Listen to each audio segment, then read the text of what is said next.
Assalamualaikum warahmatullahi wabarakatuh. Yang terhormat Ibu Dr. Sri Utami Magister Pendidikan, dan yang saya sayangi teman-teman serta rekan-rekan kelas B program Pasca Sarjana Magister Pendidikan Universitas Muria Kudus. Izinkan pada kesempatan yang berbahagia ini kami kelompok 2 yang terdiri dari saya sendiri, Deka Ayu Hatimah, dan kedua teman saya, Fitriani dan Siti Komariah. Pada kesempatan yang berbahagia ini, kami akan mempresentasikan makalah yang telah kami buat mengenai model pengembangan kurikulum berdasarkan pengelolaan pembelajarannya. Di sini kami akan memfokuskan model pengembangan kurikulum berdasarkan pengelolaan pembelajarannya, yakni kita fokuskan pada subject centered design. Apa itu subject centered design? Yaitu bentuk desain yang paling populer, paling tua, dan paling banyak digunakan. Dalam subject centered design, kurikulum dipusatkan pada isi atau materi yang akan kita ajarkan. Kurikulum sendiri tersusun atas sejumlah mata-mata pelajaran, dan mata-mata pelajaran tersebut diajarkan secara terpisah-pisah. Karena terpisah-pisahnya itu, maka kurikulum disebut juga separated subject curriculum. Subject centered design berkembang dari konsep pendidikan klasik yang menekankan pengetahuan, nilai-nilai, dan warisan budaya masa lalu, dan berupaya untuk mewariskannya kepada generasi-generasi berikutnya. Karena mengutamakan isi atau bahan ajar atau subjek mater tersebut, maka desain kurikulum ini disebut juga subjek academic curriculum. Tentunya semua kebijaksanaan, terutama yang kita bahas sekarang ini mengenai kurikulum, tentu ada kelebihan dan kelemahannya. Nah, sekarang coba kita pelajari mengenai kelebihan dan kelemahan subject centered design. Sekarang kita ke kelebihannya dulu. Yang pertama, mudah disusun, dilaksanakan, dievaluasi, dan disempurnakan.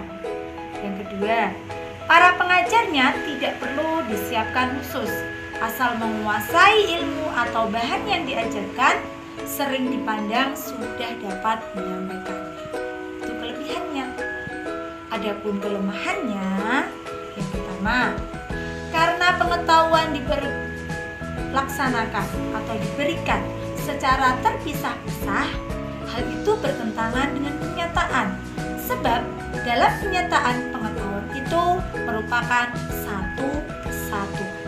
Yang kedua, karena mengutamakan bahan ajar, maka peran peserta didik sangat masif. Nah, disinilah hanya guru yang dianggap pusat dari pembelajaran.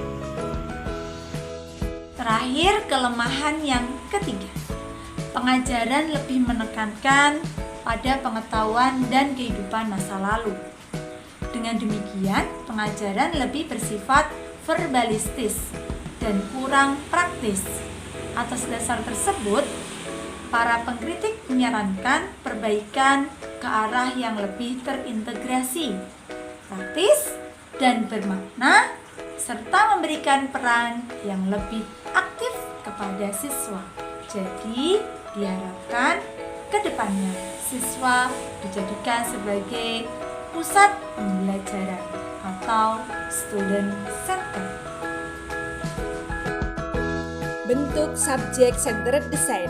Yang pertama, the subject design.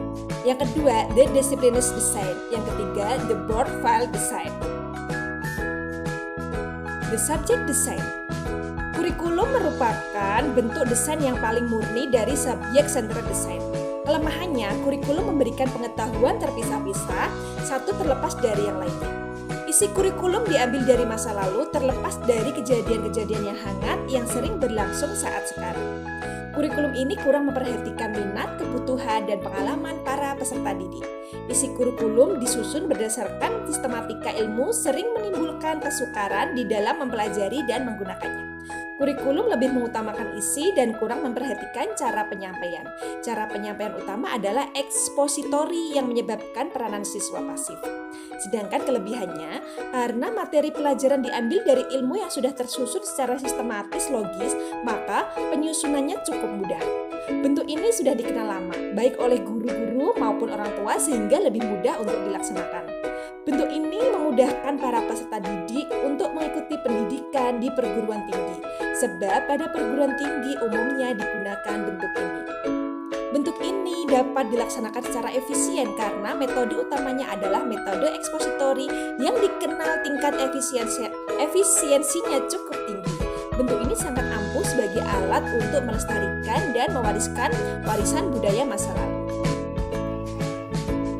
Disiplin desain merupakan pengembangan dari subjek desain. Keduanya masih menekankan kepada isi atau materi kurikulum. Adapun kelebihan dan kelemahannya adalah sebagai berikut. Yang pertama, kelebihan. Kurikulum ini bukan hanya memiliki organisasi yang sistematis dan efektif, tetapi juga dapat memelihara integritas intelektual pengetahuan manusia. Peserta didik tidak hanya menguasai serentetan fakta, prinsip hasil hafalan, tetapi menguasai konsep, hubungan, dan proses-proses intelektual yang berkembang pada siswa. Selanjutnya, kelemahannya.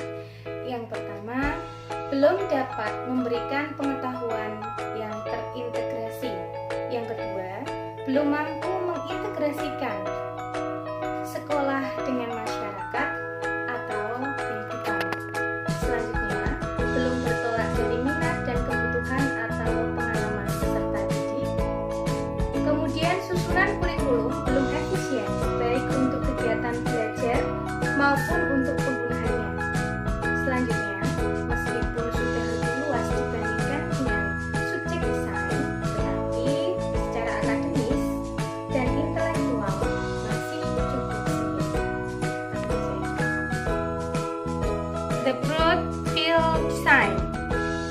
Model ini menyatakan beberapa mata pelajaran yang berdekatan atau berhubungan menjadi satu bidang studi, seperti sejarah, geografi, dan ekonomi, digabung menjadi ilmu pengetahuan sosial. Kemudian aljabar, ilmu ukur, dan berhitung menjadi mata pelajaran matematika, dan lain-lain. Kemudian kelemahan dari sistem ini, kelemahan dari model pembelajaran ini adalah kemampuan guru untuk tingkat sekolah dasar. Guru mampu menguasai bidang yang luas, tetapi untuk tingkat yang lebih tinggi, apalagi di perguruan tinggi, sangat sulit sekali. Karena bidang yang dipelajari itu luas, maka tidak dapat diberikan secara mendetail, yang diajarkan hanya permukaannya saja. Selanjutnya, pengintegrasian bahan ajar terbatas sekali, tidak menggambarkan kenyataan. Kemudian pengalaman yang sesungguhnya bagi siswa, dengan demikian kurang membangkitkan minat belajar. Selanjutnya, meskipun kadarnya lebih rendah dibandingkan dengan subjek desain, tetapi model ini mampu memiliki tujuan penguasaan bahan dan informasi. Kurang menekankan pada proses pencapaian tujuan yang sifatnya afektif dan kognitif tingkat tinggi. Selanjutnya, kelebihannya adalah karena dasarnya pelajaran yang terpisah-pisah, walaupun sudah terjadi penyatuan beberapa pelajaran atau mata kuliah memungkinkan penyusunan warisan-warisan budaya secara sistematis dan teratur.